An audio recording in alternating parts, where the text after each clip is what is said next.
Hi guys, welcome to Kiruthika's kitchen. உங்கள் வீட்டில் பசங்க கத்திரிக்காய் சாப்பிட மாட்டேங்கிறாங்கன்னா இந்த மாதிரி செஞ்சு பாருங்கள்.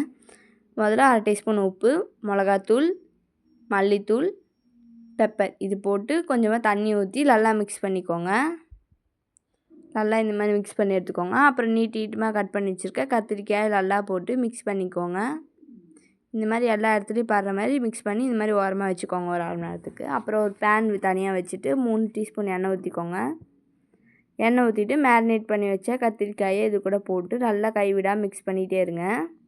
இது நல்லா இந்த அளவுக்கு வெந்து வரணும். வெந்து வந்ததுக்கப்புறம் இது தனியாக எடுத்து வச்சுக்கோங்க. அதே கடாயில் 1 டீஸ்பூன் எண்ணெய் ஊற்றிட்டு 2 வெங்காயம் நீட்டமாக கட் பண்ணி வச்சுருக்கேன். அதையும் இது கூட போட்டு நல்லா மிக்ஸ் பண்ணிக்கோங்க. இப்போது நல்லா வெந்ததுக்கப்புறம் அது தனியாக எடுத்து வச்சுக்கோங்க. அப்புறம் 1 டீஸ்பூன் எண்ணெய் ஊற்றிட்டு 10 பல் பூண்டு 3 காஞ்ச மிளகா போட்டு அதையும் நல்லா வதக்கிக்கோங்க. இதுவும் வதங்கினதுக்கப்புறம் தனியாக எடுத்து வச்சுக்கோங்க. இப்போது பூண்டு காஞ்ச மிளகா மட்டும் நல்லா இந்த மாதிரி நசுக்கி எடுத்துக்கோங்க. அப்புறம் வதக்கி வச்சுருக்க கத்திரிக்காய் வெங்காயமும் இது கூட போட்டு அதையும் நல்லா நசுக்கிக்கோங்க. தேவைப்பட்டுச்சுன்னா உப்பு போட்டு நல்லா நசுக்கிக்கோங்க. இந்த மாதிரி கண்டிப்பாக ஒரு தடவை உங்கள் வீட்டில் செஞ்சு பாருங்கள். கத்திரிக்காயான்னு வியந்து பார்ப்பாங்க.